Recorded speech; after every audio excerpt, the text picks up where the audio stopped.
बिस्मिल्लाहिर्रहमानिर्रहीम। या अय्युहल मुज़्ज़म्मिल। बिस्मिल्लाहिर्रहमानिर्रहीम।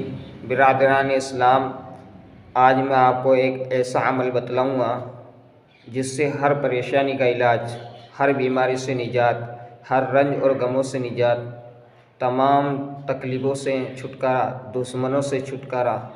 और ऐसा अमल है, इतना ज़बरदस्त मुजर्रब अमल है कि आप सोच भी नहीं सकते। पर करने से पहले दो चीज़ को लाजमी पकड़े, जब जाके वो फ़ायदा देगा। तो आप सब पूरा सुने, आपको बतलाऊँगा इंशाअल्लाह। वो सूरह फातिहा के मुताल्लिक़ है। क्या?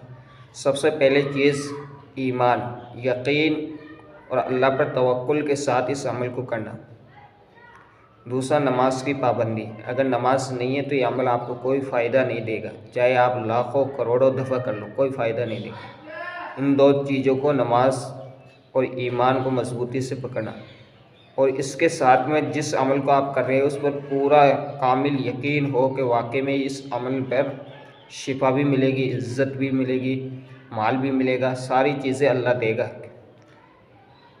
हज़रत अब्दुल्ला बिन उमैर, मालिक बिन उमैर रहमतुल्लाह अलैह इरशाद फरमाते हैं कि अल्लाह के रसूल ने इरशाद फरमाया कि सूरह फातिहा के अंदर हर बीमारी की शिफा है।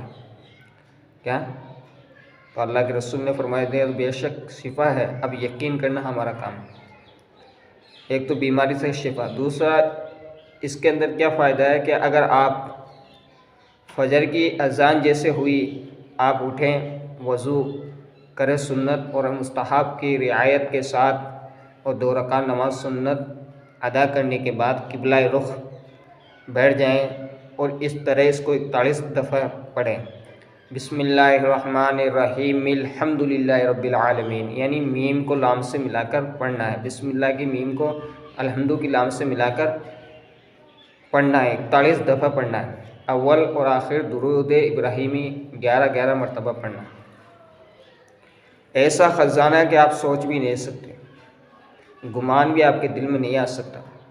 और ऐसे समारात इसके कि हम इसके बारे में तसव्वुर भी नहीं कर सकते। और पढ़ना किस तरीके से है? इस तरीके से कि हमारा ज़हन, हमारा दिल का यकीन और अल्लाह की तरफ मुतवज्जह हो। और सबसे सोने पर सुहागा तो जब है जब आप इसके मायनों के अंदर गौर व फिक्र करके पढ़ोगे। हाँ, किसी वजह से आपने नहीं पढ़ पाए कि सुन्नतों से और जमात खड़ी होने के दरमियान में नहीं पढ़ पाए, तो फजर की नमाज के तुरंत बाद, फ़ौरन बाद इसको कर ले। तो इसकी बरकत से अल्लाह आपको रोज़ी भी देगा, इज़्ज़त भी देगा, चैन सुकून भी देगा, खैर व आफ़ियत भी देगा। और आपका जो टेंशन है, रंज गम है, वो सारे ख़त्म कर देगा। और सबसे बड़ी जो चीज़ है पढ़ने वाले साथियों के लिए, उनके लिए ये है कि इसके पढ़ने वाला कभी मायूस नाउमीद नहीं होता, वह अपने मकसद में ज़रूर हर हाल में कामयाब होता है। किसी चीज़ की अगर वो तैयारी कर रहा है, पढ़ाई में मन नहीं लगता, तो इस अमल को आजमाएं, फिर देखें इंशाअल्लाह आपका जहन बिजली की तरह दौड़ेगा। कोई माल का शिकार है तो इस अमल को करें। और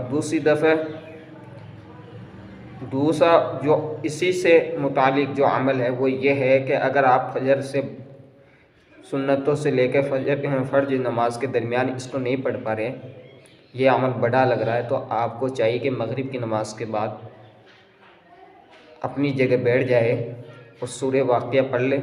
उसके बाद में 10 मरतबा सूरह फातिहा पढ़ के अल्लाह की बारगाह में दुआ मांगे। क्योंकि इस सूरत के अंदर आधी सूरत अल्लाह की तौहीद है और आधी बंदे के सवाल हैं अल्लाह से। आप इसके मायनों में गौर व फिक्र करोगे तो पता चलेगा बहुत बड़ी ताकतवर है।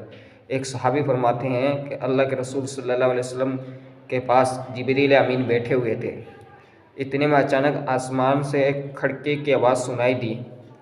तो जिब्रील अलैहिस्सलाम ने फरमाया कि इससे एक फरिश्ता उतरा है जो ज़मीन पर आज से पहले कभी नहीं उतरा। 2 नूर आपको दिए गए।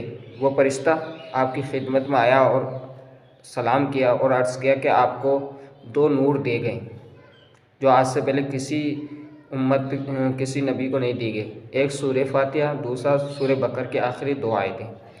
तो सूरह फातिहा बहुत बड़ा अमल है। यकीन के साथ करोगे तो।